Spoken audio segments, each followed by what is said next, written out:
I'm Alexis Christophers. We want to take you to Monterey Park, California now, where President Biden is signing a new executive order aimed at reducing gun violence, boosting background checks, and promoting the use of red flag laws. Let's listen in. Ballroom Dance Studio, place of happiness, friendship, and belonging. People across backgrounds and generations celebrating their cultural roots and bonding through ballroom song and dance. Place of refuge where immigrants have lived for years, supported new immigrants who just arrived, becoming not just friends but family. But as we all saw, a day of festivity and light turned into a day of fear and darkness. A holiday of hope and possibilities marked by horror and pain. Vibrant dances, music replaced by vigils and memorials. 11 souls taken, 9 injured. Private mourning made public. That sense of safety shattered. Survivors will always carry the physical and emotional scars. Families left behind who'll never be the same. One of the worst mass shootings in California history. A tragedy that has pierced the soul of this nation here in Monterey Park, the San Gabriel Valley, the heart of the Asian American community. My dear friend Judy Chu, former mayor of Monterey Park, your Congresswoman and chair of Congressional Asian Pacific Caucus. Senator Alex Padilla, champion for this community, the entire state. My good friend Supervisor Hilda Solis and all elected officials, law enforcement, first responders, faith leaders, community members, all here today. You've shown up for this community, and I know you always will. To the families of victims who spend time, I get a chance to speak with today, and whom Vice President Harris spent time with a few weeks ago. I'm here on behalf of the American people to mourn with you, to pray with you, to let you know you are loved and not alone. Every case is different, but I know what it's like. I know what it's like to get that call. I know what it's like to be told. I know what it's like to lose a loved one so suddenly. It's like losing a piece of your soul. It's like a black hole in your chest you feel like you're being sucked into. Suffocating, hardly able to breathe. The anger, the pain, the depths of the loss so profound it's hard to explain. The suddenness tends to magnify the grief. As time passes, the shock and numbness slowly make way for the sobering reality of their absence.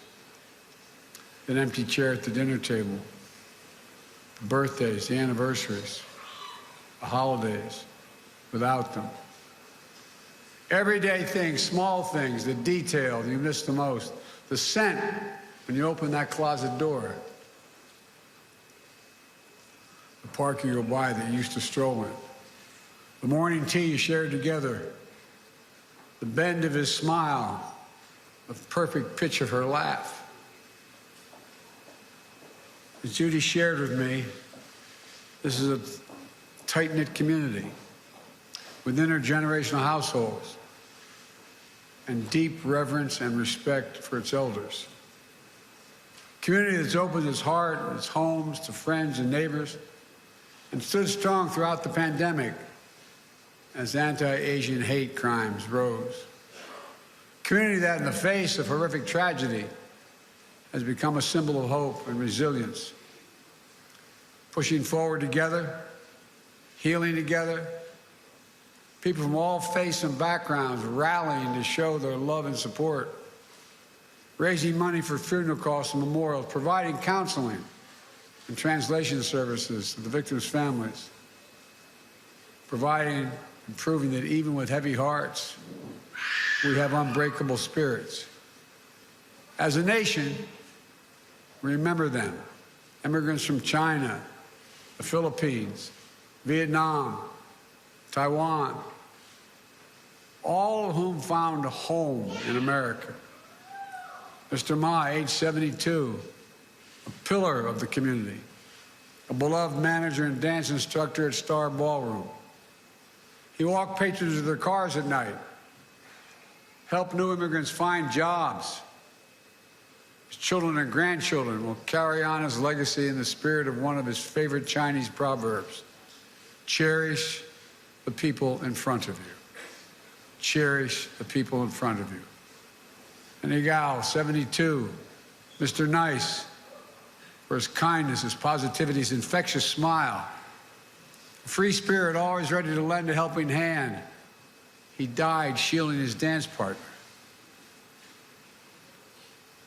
Shou Juan-Yu, 57, devoted mom, wife, sister, woman of faith, always there to help others, bringing food and newspapers to family members who had trouble walking. Always, always working tirelessly with her husband to build a future for their 3 children.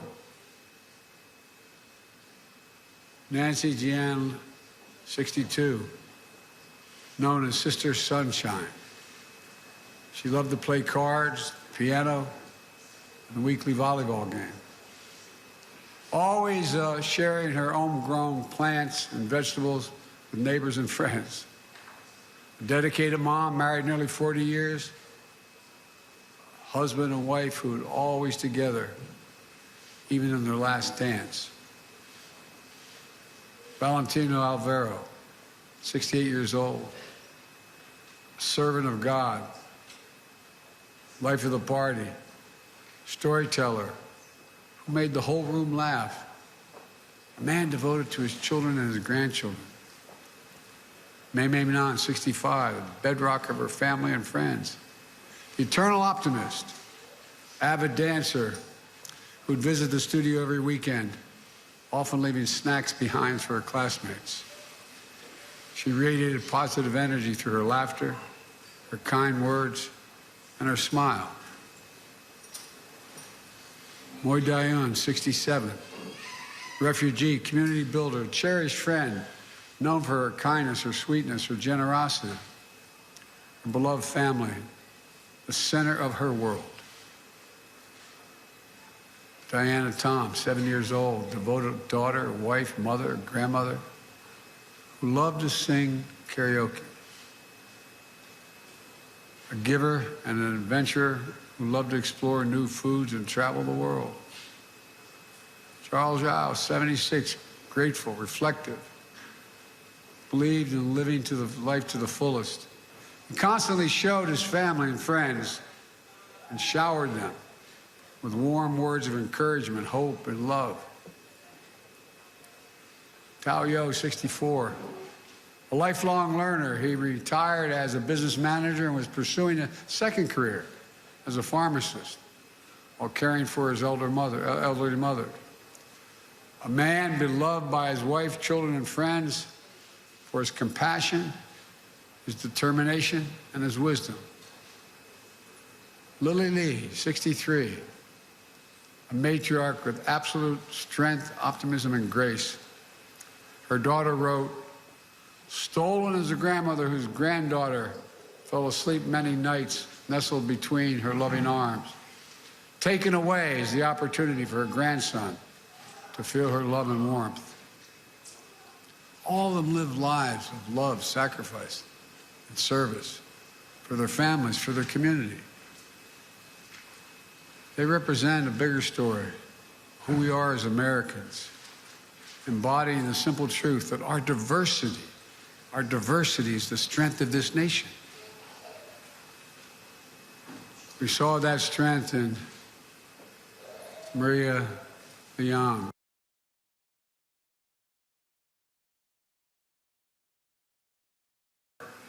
Into creating a warm, welcome space. Seniors. That strength in Brandon Say, who met me at the airport, whom Jill and I have gotten to know. 20 minutes after the rampage at Star Ballroom, Brandon saw the same shooter walk into his family's own dance studio, just 2 miles away, pointing a gun at him. In an instant, he found the courage to act and wrestle a semi-automatic firearm harm away. Brandon saved lives. He protected the community. At Half Moon Bay, just 2 days later, he got it.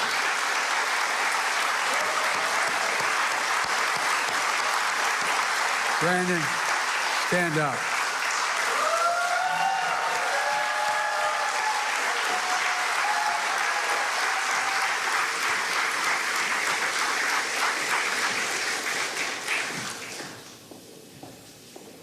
Half Moon Bay, just 2 days later, we saw heroism from police officers, firefighters, and other first responders who rushed into the danger to save lives. As many of you know, Jill and I invited Brandon as our guest at the State of the Union message because we wanted the country to know all of you, not just Brandon, all of you, the character of this community, the faith you have in this community, the pride. We see it in you across all of American life. Just this week, a film about resilience and power of the Asian American immigrant family made history at the Oscars.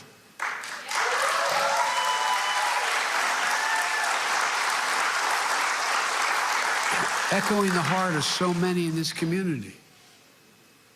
We also hear a message we've heard too often, including 2 years ago this week, after the spa shooting in the Atlanta area. Enough. Do something. We remember and mourn today, but I'm here with you today to act. Last year, after the mass shooting in Buffalo, New York, and Uvalde, Texas, I signed into law, after being both places, a bipartisan Safer Communities Act, the most significant gun safety law in almost 30 years. That was in addition to me signing more executive actions to reduce gun violence than any of my predecessors at this point in their presidencies. Today, I'm announcing another executive order that will accelerate and intensify this work to save more lives more quickly. First, this executive order helps keep firearms out of dangerous hands, as I continue to call on Congress to require background checks for all firearm sales. And in the meantime, my executive order directs my Attorney General to take every lawful action possible to move us as close as we can to universal background checks without new legislation. It's just common sense to check whether someone is a felon, a domestic abuser, before they buy a gun. The executive order also expands public awareness campaigns about the red flag laws, which my son, before he died, Attorney General in Delaware, was a great proponent of and instituted. So more parents, teachers, police officers, health providers, and counselors know how to flag for a court that someone is exhibiting violent tendencies, threatening classmates, or experiencing suicidal thoughts that make them a danger to themselves and others, and temporarily remove that person's access to firearms. And it promotes, this executive order, safe storage for firearms, something every responsible gun owner agrees with. Second thing it does, the executive order ramps up our efforts to hold the gun industry accountable. It's the only outfit you can't sue these days. It does that by calling out for an independent government study that analyzes and exposes how gun manufacturers aggressively market firearms to civilians, especially minors, including by using military imagery. And it directs the Attorney General to publicly release alcohol, tobacco, and firearms inspection reports of firearms dealers who are cited for violation of the law.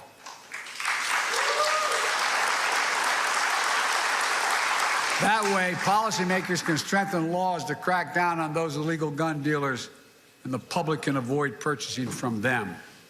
Third, the executive order improves federal coordination to support victims, survivors, and their families and communities affected by mass shootings.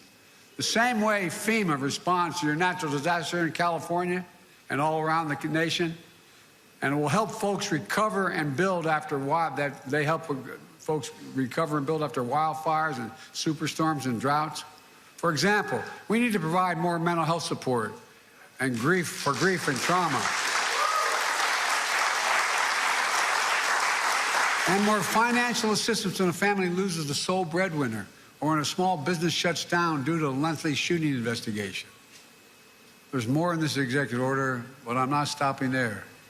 Last week, I laid out in my budget that we invest more in safer communities and expand access to mental health services for those affected by gun violence. Congressional Republicans should pass my budget instead of calling for cuts in these services or defunding the police or abolishing the FBI, as we hear from our MAGA Republican friends. But let's be clear. None of this absolves Congress the responsibility from the responsibility of acting to pass universal background checks, eliminate gun manufacturers' immunity from liability. And I'm determined, once again, to ban assault weapons and high-capacity magazines.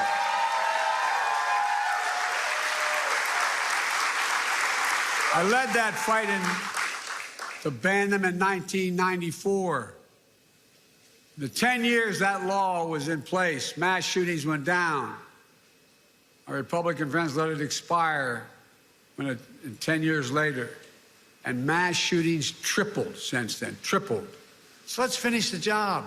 Ban assault weapons, ban them again, do it now. Enough, do something big. Folks, let me close with this. Scripture says, the Lord is near to the brokenhearted and saves the crushed in spirit. A lot of us have been there. As we gather here today, I know your hearts are broken, but I know your spirits are strong. And as you remember and heal, I know the light of your loved one is once again going to lead you forward. It takes time. I tell everyone, at least it did with me, it takes time. But I promise you, the day will come when the memory of your loved one brings a smile to your lips before it brings a tear to your eye. A tear will never fully go away.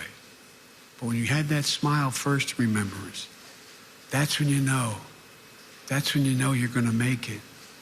You're going to know you're going to make it. My prayer for all of you is that day will come sooner than later, but I promise you, it will come. God bless you all. I admire you so damn much.